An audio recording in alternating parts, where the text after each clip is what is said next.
આજે ગણેશ વિસર્જન તો સુરતની વાત કરીએ। સુરતમાં વડોલી ખાતે ગણેશ વિસર્જન પર પ્રતિબંધ। જી હા, કીમ નદી બે કાંઠે વહેતા વિસર્જન પર પ્રતિબંધ મુકાયો છે। સુરક્ષાના ભાગરૂપે પોલીસ બંદોબસ્ત ગોઠવાયો। આ સાથે જ કોઈ દુર્ઘટના ન સર્જાય તે માટે તંત્ર સજ્જ છે।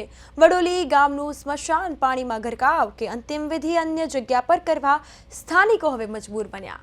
આ દ્રશ્ય આપ જોઈ શકો છો કે જ્યાં સુરતના વડોલી ખાતે ગણેશ વિસર્જન પર પ્રતિબંધ મુકાયો છે। કીમ નદી ગાંડીતુર બની છે। કીમ નદી બે કાંઠે વહેતા વિસર્જન પર પ્રતિબંધ મૂકવામાં આવ્યો। સુરક્ષાના ભાગરૂપે પોલીસ બંદોબસ્ત ગોઠવવામાં આવ્યો।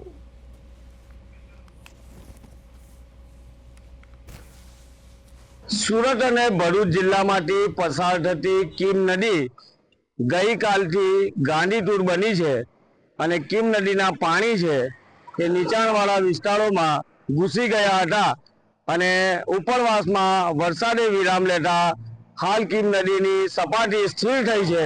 પણ જે દ્રશ્ય આપ જોઈ રહ્યા છો એ ઓલપાડથી હાંસોદ તરફ જવાના માર્ગ પર જે બ્રિજ આવેલો છે ત્યાંથી પસાર થતી કીમ નદીના આ દ્રશ્ય છે।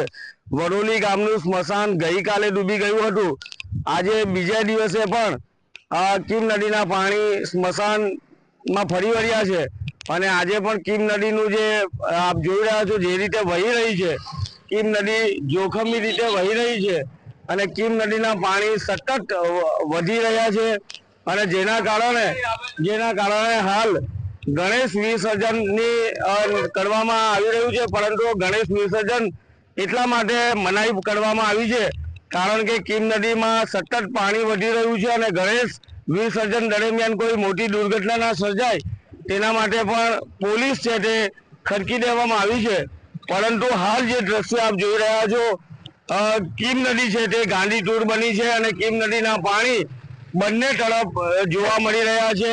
કીમ નદી જોખમી રીતે વહી રહી છે અને સતત કીમ નદીના પાણી બે કાંઠે વહી રહી છે।